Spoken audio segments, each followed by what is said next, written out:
Hello students, welcome to life at AMU. इस video में हम जैसे क्लास 11 के बच्चे प्रिपेयर करते हैं साइंस स्ट्रीम के, बहुत मतलब एएमयू का आप जानते हैं डिफिकल्ट रहता है और सबसे ज़रूरी होता है। देखिए कोचिंग भी ले लेते हैं, पढ़ भी लेते हैं बहुत ज़्यादा, लेकिन एक गाइडेंस नहीं होता। गाइडेंस के लिए मैं हूँ, तो मैं इस वीडियो में आपको गाइड करूँगा क्या पढ़ना है, कैसे पढ़ना है और क्या कट ऑफ रहती है, सीट्स वगैरह तो थोड़ा बहुत डिस्कस करेंगे।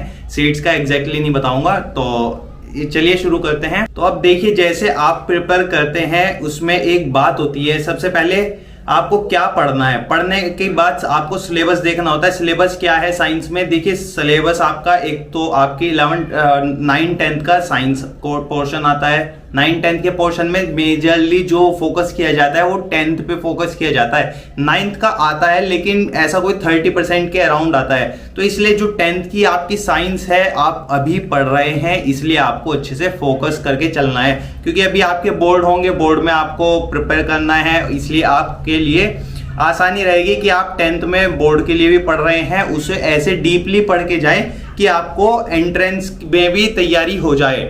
ठीक है, इसलिए आपको बहुत ध्यान से पढ़ना है, उसे इस टाइप से पढ़ना है। एमसीक्यू आपसे कोई भी पूछ ले, कोई भी डेफिनेशन वगैरह, तो देखिए एंट्रेंस में नहीं आती। क्या आता है? एमसीक्यू आता है कि ये चीज क्या है, ये चीज क्या है, कब आई थी, किसने डेवलप की थी, साइंस वगैरह में ऐसे भी क्वेश्चन आते हैं। तो वो चीजें आपको ईयर बहुत ध्यान से करने हैं, लाइक कोई किस सन में क्या हुआ था, ये सब चीजें। जैसे सोशल साइंस में तो यही सब आता है, लेकिन साइंस में आपका बहुत डीपली पूछा जा सकता है, साइंटिस्ट वगैरह के नाम, ये सब चीजें। तो साइंस में आपके कौन कौन सा पोर्शन आ जाते हैं? फिजिक्स आ जाता है, बायो आ जाता है, केमिस्ट्री आ जाता है। 3 पोर्शन आ जाते हैं आपके। अब तीनों पोर्शन में से ये पूछते हैं बच्चे, जैसे लाइक 60 मार्क्स का ये पोर्शन है साइंस पोर्शन, अब इसमें 20 का आएगा क्या? तो ये बिल्कुल नहीं देखा गया। लाइक मैंने भी बहुत बार एनालाइज किए पेपर, आप भी लास्ट ईयर पेपर एनालाइज करेंगे।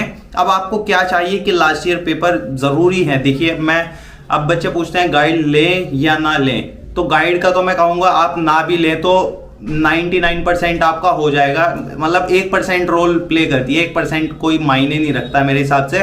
1% कैसे मैं बताऊंगा गाइड का क्या रोल है। डियर लर्नर्स, अनअकैडमी लॉन्च कर चुका है CUCT के क्रैश कोर्सेज। जी हाँ, 23 फेब को CUCT एग्जाम के पार्ट ए के लिए एंड 4 मार्च को CUCT एग्जाम पार्ट बी के लिए। इन बैचेज में इंडिया के टॉप एजुकेटर्स के थ्रू CUCT का सिलेबस कवर कराया जा रहा है। बैचेज में स्ट्रक्चर्ड कोर्सेज हैं, लाइव क्लासेस, रिकॉर्डेड क्लासेस का unlimited access, live test, quizzes etcetera available है। इतना ही नहीं, लाइव पोल से आपको कॉम्पिटिटिव एनवायरनमेंट भी मिलेगा and raise a hand feature से आप ऑडियो डाउट भी पूछ सकते हैं। CUCT part A and B को साथ में भी आप सब्सक्राइब कर सकते हैं। कॉम्बो सब्सक्रिप्शन भी अवेलेबल है। इतना ही नहीं, फ्री मॉक टेस्ट सीरीज भी लॉन्च कर दिया है। ये आप इस फ्री टेस्ट सीरीज से अपनी करंट प्रिपरेशन को ट्रैक कर सकते हैं। So what are you waiting for? After this video, go and discuss the benefits of Unacademy features with your parents. आप मेरा कोड FAZIL10 यूज करते हैं to unlock for free. Also इस code से आप कोई भी सब्सक्रिप्शन ले सकते हैं 10% ऑफ पर। सभी लिंक डिस्क्रिप्शन में एडेड हैं, so go check them out and let's crack CUCT with Unacademy. लेकिन लास्ट ईयर क्वेश्चन पेपर अगर पूछते हैं तो मैं बिल्कुल कहूंगा सबसे पहले लास्ट ईयर क्वेश्चन पेपर देखिए। उससे क्या पता लगेगा आपको? पेपर पैटर्न पता चलता है, क्या पैटर्न है, कैसे क्वेश्चंस आ रहे हैं, हर साल क्या चेंजेस आ रहे हैं और किस टाइप पूछा जाता है। लाइक आप पढ़ रहे हैं पूरी बुक, कैसे भी आपने डीपली पढ़ ली, बहुत ध्यान से पढ़ा है, अब आपको ये पता नहीं क्वेश्चन कैसे पिक किए जाते हैं। अब लास्ट ईयर पेपर देखेंगे आप, उसे एनालाइज करेंगे, हाँ भाई ऐसा क्वेश्चन आया है और ऐसे भी पूछ सकते हैं। मैंने तो इस चैप्टर में ये वाली लाइन पढ़ी थी, तो इसलिए मुझे इस तरह से लाइन पे ध्यान देकर चलना है। अब आपकी गाइड्स होती हैं। गाइड्स कौन सी? ये एंट्रेंस वाली गाइड की बात नहीं कर रहा हूं मैं। जैसे आप 10th के बोर्ड में है CBSE में, तो स्कूल्स में गाइड पढ़ाई जाती हैं, उनमें गाइड में क्वेश्चन के आपके ऑब्जेक्टिव क्वेश्चंस होते हैं। तो उन ऑब्जेक्टिव क्वेश्चंस को बहुत ध्यान से करना है, क्योंकि उन ऑब्जेक्टिव क्वेश्चंस में आपके डायरेक्ट पूछे जा सकते हैं। ठीक है, वो अच्छे से कर लेना, लास्ट ईयर पेपर करना। अब गाइड जो होती है एंट्रेंस गाइड, उसका क्या मेन रोल है? देखिए जब आप एंट्रेंस गाइड लेंगे उसमें एक चीज होती है, जो गाइड होती है वो NCERT से ही बनाई जाती है। NCERT से कैसे? जो आपका पेपर बना रहा है वो क्या करता है, एनसीईआरटी रखेगा और कुछ गाइड्स जो दूसरी बुक्स होती हैं 10th लेवल की 9th लेवल की उन्हें रखेगा। उनमें से जो इंपॉर्टेंट लगता है, जो लगता है पूछा जा सकता है, ऐसे ऐसे क्वेश्चंस वो गाइड्स में पिक कर मतलब डाल देते हैं। और सेम वही होता है, तो अगर आप डीपली अगर एनसीईआरटी ये सब बुक्स पढ़ लें तो आपका डायरेक्ट हो जाएगा। अब मैथ्स की बात आती है। मैथ्स का देखिए टाइम लिया जाता है। अगर आप पेपर कर रहे हैं, एंट्रेंस में बैठे हैं, कभी भी मेरी बात मानिए, मैथ सबसे पहले मत कीजिएगा वरना आपका टाइम चला जाएगा। अगर आपको गारंटेड श्योर है बिल्कुल, जैसे 1.5 घंटे मिल रहे हैं, 1 मिनट एक क्वेश्चन को दे रहे हैं, वैसे 2 घंटे के अराउंड मिलता है आपको, तो 1 मिनट क्वेश्चन को दे रहे हैं मैथ्स में तो आपका 1.5-2 मिनट से तो कम होगा नहीं। कोई क्वेश्चन बहुत रेयरली होते हैं, मतलब आते हैं, हो जाएगा। मैं आपको डरा नहीं रहा हूं। मैथ्स वैसे बेसिक लेवल की भी देते हैं, ज्यादा हाई लेवल की नहीं देते। साइंस में थोड़ा ज्यादा लेवल देते हैं, कॉमर्स में थोड़ा कम देते हैं, बस इतना डिफरेंस रहता है, लेकिन मैथ्स दोनों में आएगी। तो साइंस में जैसे आपको प्रिपेयर करना है, इसलिए आपको ध्यान रखना है, अच्छे से करना मैथ्स भी, लेकिन लास्ट में करना है। अब इंडो इस्लामिक और आपका जनरल नॉलेज वाला लास्ट पार्ट ये रह गया है। अब इसमें क्या होता है, देखिए इंडो इस्लामिक जो हो गया आपका, इससे आप नबी की लाइफ से रिलेटेड पूछा जाता है, उनकी फैमिली के बारे में पूछा जाता है, थोड़ा सर सैयद के बारे में, यूनिवर्सिटी के बारे में भी आपके क्वेश्चन आते हैं। उन कब ईयर कब पैदा हुए थे, MAO कॉलेज कब बना था, या AMU का नाम पहले था, कैसे था, ये सब चीजें आपको ध्यान से पढ़नी है। ये आपको गाइड में मिल जाएंगी, किसी गाइड में, तो इस चीज पे आपको फोकस करना है। अब जनरल नॉलेज के लिए देखिए, जनरल नॉलेज का कोई भी आपका ऐसे नहीं कह सकते कि आपको जनरल नॉलेज कहाँ से क्वेश्चन पूछा जाएगा या क्या पूछा जाएगा।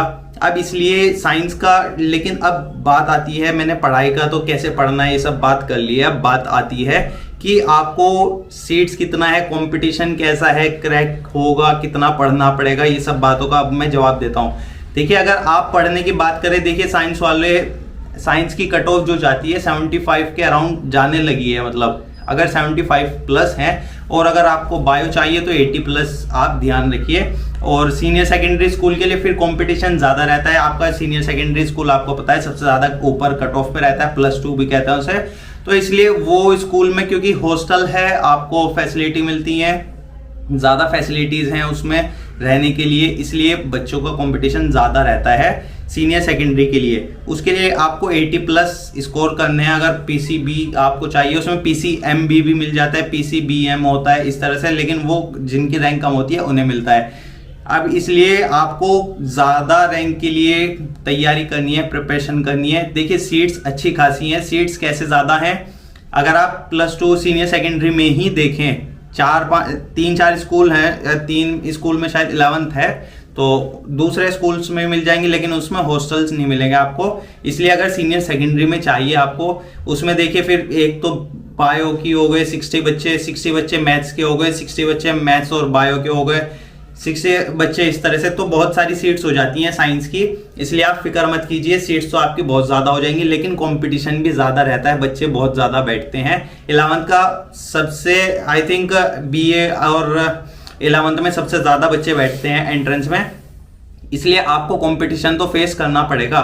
अब आपको कितना पढ़ना है, देखिए पढ़ना सबकी अपनी अपनी कैपेबिलिटी है, लेकिन मैं ये कहूंगा मार्च स्टार्ट हो गया है और मतलब आधा निकलने वाला है। ऊपर से बात किया है, फॉर्म्स आने वाले हैं, फॉर्म्स भी जल्दी रिसेंट रिलीज होंगे, बच्चे पूछ रहे हैं, तो फॉर्म्स जल्दी आएंगे, तो इसलिए अपनी प्रिपरेशन तैयार रखिए। बच्चे कोचिंग कर रहे हैं, बहुत लोग स्टार्ट कर चुके हैं प्रिपरेशन। अगर आपने बिल्कुल अभी नहीं की, अगर आप अभी भी स्टार्ट कर दे तो आपके लिए बहुत वक्त है, डिमोटिवेटेड नहीं होना है, आप स्टार्ट कीजिए प्रिपरेशन। बाकी गाइडेंस के लिए मैं हूं, और कोई भी बात रह गई हो, वीडियो ज्यादा लंबी नहीं करना चाहता, इसलिए कमेंट कर दीजिएगा, सब्सक्राइब कर लीजिए। आगे भी मैं फर्दर आपको गाइड करूंगा, और भी एंट्रेंस के लिए, जब एंट्रेंस आएगा उसके लिए बताऊंगा।